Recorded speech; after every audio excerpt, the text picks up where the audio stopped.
वंदना, स्वागत करती हूँ गिरीशा वर्मा के चैनल पे। एक गिरीशा वर्मा जी हैं, गिरीशा ना जी हाँ, गिरीशा वर्मा। आप लोग इनके चैनल को ज़्यादा से ज़्यादा सपोर्ट करिएगा, ढेर सारा प्यारा आशीर्वाद दीजिएगा फ्रेंड। हम लोग प्यारा सा कहरौआ नाच गीत लेके आए हैं, आप लोग बहुत पसंद करते हैं कहरौआ गीत, और कहरौआ गीत है। और देखिएगा दीदी की आवाज़ में सुनेंगे, और हम भी साथ में हैं। आप लोग ज़्यादा से ज़्यादा सपोर्ट करिएगा, जैसे सबको आप लोग सपोर्ट कर रहे हो वैसे दीदी के चैनल को सपोर्ट करिएगा, आगे बढ़ाइएगा।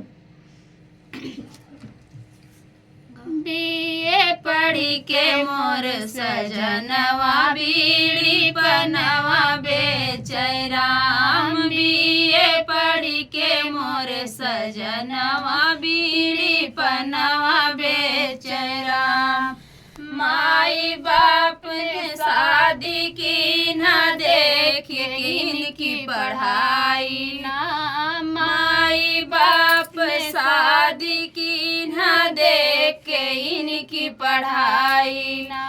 खेती बाड़ी कौन जाने बैठे ठोकर खाई, बैठी जंक्या रात दिनवा बीड़ी पनवा बेचै राम, बैठी जंक्या रात दिनवा बीड़ी पनवा बेचै राम।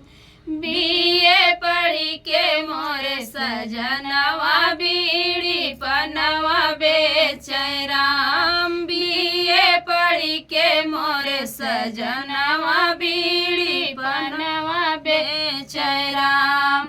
हम तो सोचे हमरो साजन करी है नौकरिया सरकारी ना, हम तो सोचे हमरो साजन करी है नौकरिया सरकारी ना।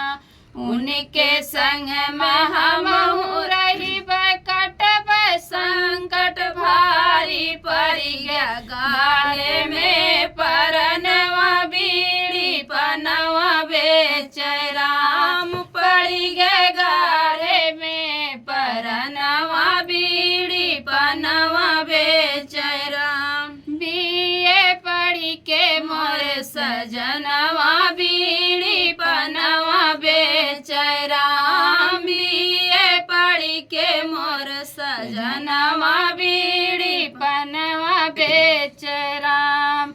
हम तो सोचे हमरो साजन मिली है बड़े हजारी ना, हम तो सोचे हमरो साजन मिली है बड़े हजारी ना।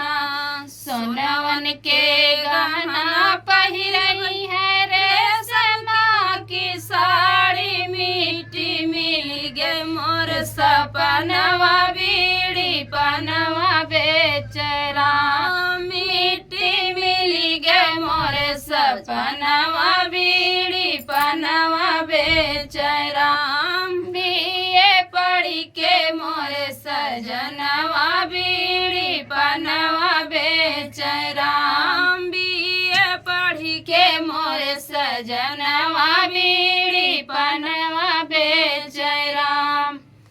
तो फ्रेंड्स, कहरौआ नाच गीत आप लोग को कैसे लगा कमेंट बॉक्स में बताना। फिर मिलते किसी नए गाने से, तब तक के लिए बाय बाय दोस्तों।